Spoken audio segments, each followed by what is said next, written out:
going to assume that's working.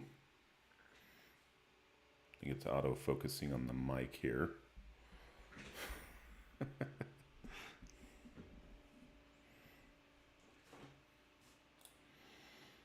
Okay.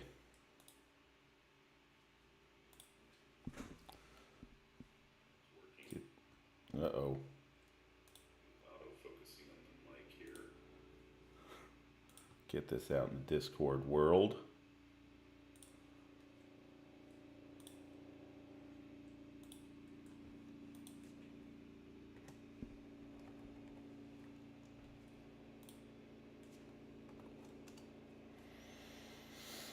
Okay. It's the GLFFL weekly pre-wind, week 10. No guest host this week. Now, we did, right after the stream, figure out a fix for the latency issue with my camera. So, sorry about that. But for another time. So, what do we do first here? We look at the week 9 results, sadly. Starting off with the big upset of the week. It finally happened. They killed my fucking car.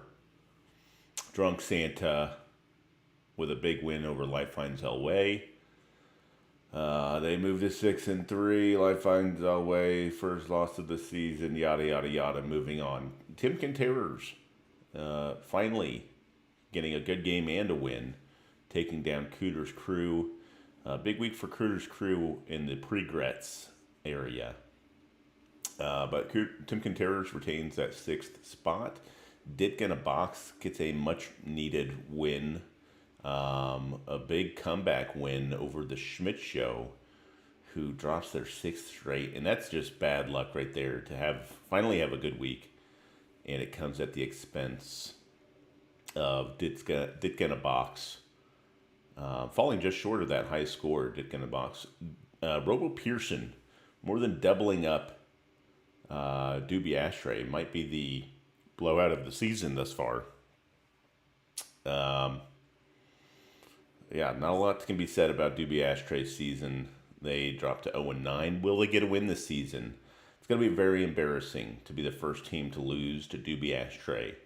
New and improved Jungle Humpers, yet another high score. Either their 4th or 5th of the season, which is an amazing stat. And that will tie in later to my oh shit stat of the week. But another high score for new and improved Jungle Humpers. They dropped Patty Cakes to 5-4. We can look at the standings here. Not a lot of movement. Patty Cakes remains in 5th.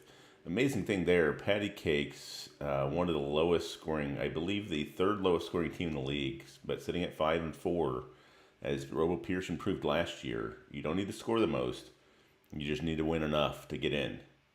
Timken Terrors still sitting on that 6th spot. Schmidt Show, they dropped 6 straight, but they're still just a game behind Timken for that 6th spot, though they're well behind in points, so they need to gain a couple games there.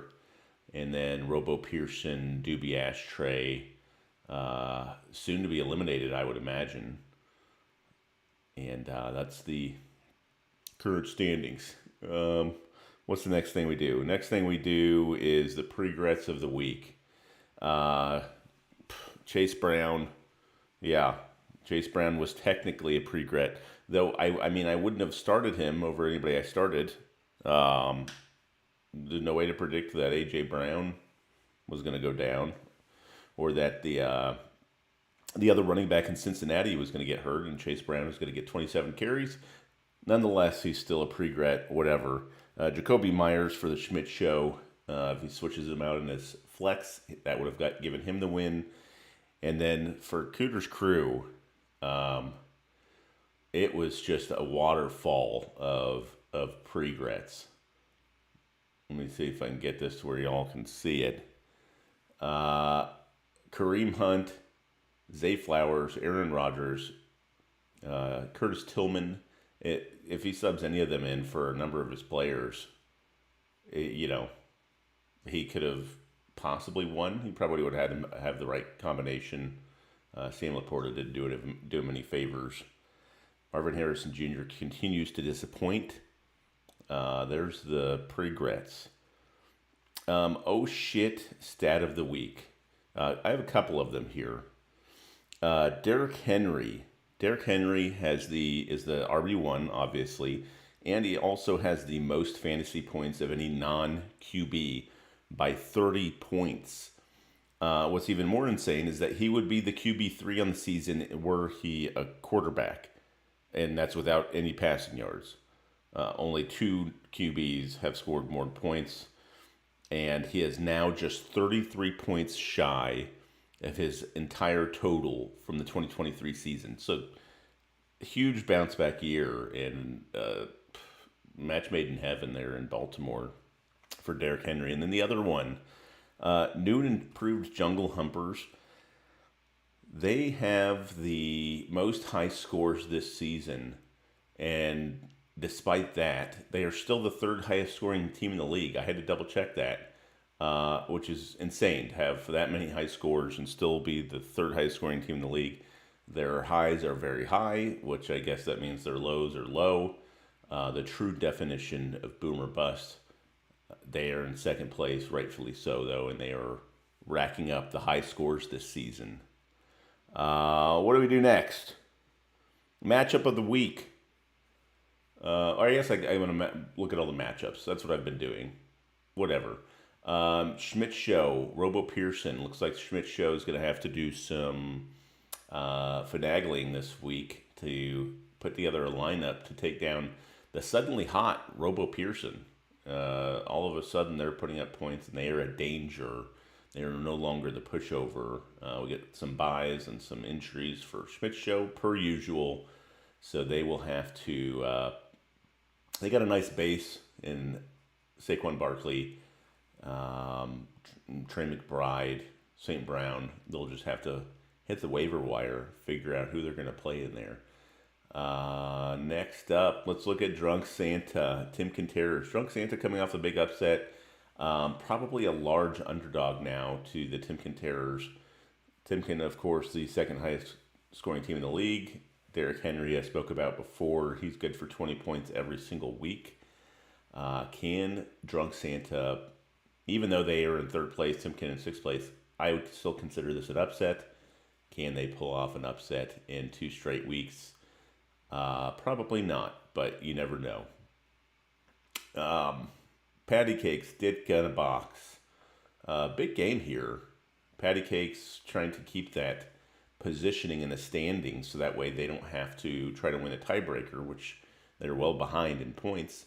Ditka in a box. They just need to keep winning. Keep winning to try to fight for that 6th playoff spot. Honestly, with 5-4 and 6-3 teams are not safe. It just takes a little dip to fall out of the graces of the fantasy football gods. Cooter's Crew, Doobie Ashtray. I hope I didn't jinx Cooter's Crew. I did say who's going to be the first to lose. They are obviously going to be a heavy favorite against Doobie Ashtray, but all it takes is a few blow-up games from some of Doobie's teams to make the upset happen. Unlikely, but you never know. Knock on wood, Cooter's Crew. Hopefully I didn't jinx you. And then the matchup of the week, number 1 versus number 2. New and improved Jungle Humpers. Pretty even matchup. 2 very well-built rosters. We will see if my receivers, any of them are going to be healthy enough to play. Will CeeDee Lamb play? Will Nico Collins play? He's coming off the IR, but it sounds like he may not go this week. It's unknown at this point. A.J. Brown is questionable. T. Higgins is probably not going to play tomorrow night.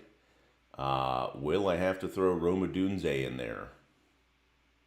That remains to be seen. But I did put down my keys, my prediction. So my prediction were if 2 of my top 3 receivers, CeeDee Lamb, A.J. Brown, Nico Collins, if 2 of them play, I predict I will win. That doesn't mean I will. And Jungle Humpers, I predict they will win if DeAndre Swift scores a touchdown because I think the rest of their roster gives them a nice baseline. And if they get a good game from a DeAndre Swift type, could happen. Who knows? Sorry, no Macho Man this week. I just didn't have time to write it. I'm trying to give some variance to these things weekly. Maybe I'll have another guest on in weeks. Maybe I'll have a guest host it themselves someday. Maybe I will have an AI just host the entire thing, or I'll pay for a cameo for some B-list celebrity from the '80s to do the pre-wind. Who knows? Let me know what you guys think. Do you think those are dumb ideas? Anyways, that's the end of this pre-wind. I guess good luck, everyone.